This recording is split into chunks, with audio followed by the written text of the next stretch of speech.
No ega ei ole vist maailmas teist rahvast, mis oleks nii töökas, nii virkusin, aus ja muidu vahva rahvas, nagu meie eestlased oleme. Ja väga kurb on, et viimasel ajal on mingisugune tülijõun tekkinud meie hõimurahva soomlastega selle pärast.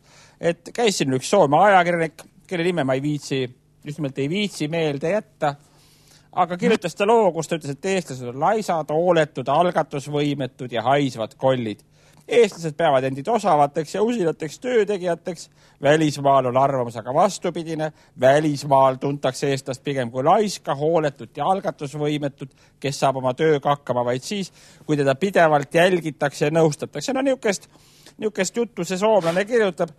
Mina ei usu, et see päris tõsi on, aga mida üks lihtne soome mees eestlasest arvab. Meil on siin tehtud videoühendus Reisisadamaga, kus teisel pool ekraani mind ootab härrasmees Pohjanmaalt, Sami Batman. Te olette paljon puhunut ja itkenyt, että mikä tää venäläisten miehetys oli ja mikä se nyt kyytitettyjen näin etelän. Mä sanon suoraan, että se kyytittäminen mikä oli, se oli teille aurinkomatka. Joo jätkät, se oli aurinkomatkan iso tosi juttu on se.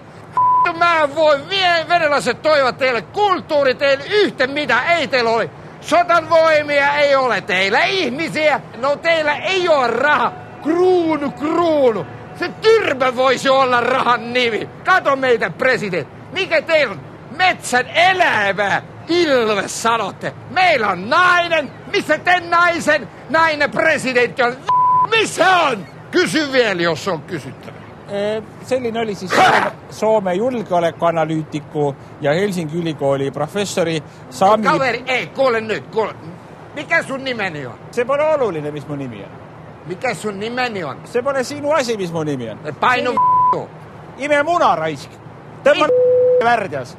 Mitä sä sanot? Painu virolainen. Minävä, raisk. Mikä? Tõmma raisk.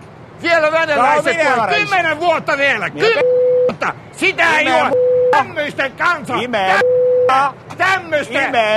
Painu. Joo, kyllä.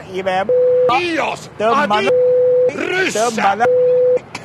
Selline oli siis Helsingi ülikooli dotsendi Sami Batmani sõnavõtt ja nagu te nägite, ma saatsin selle mehe korralikult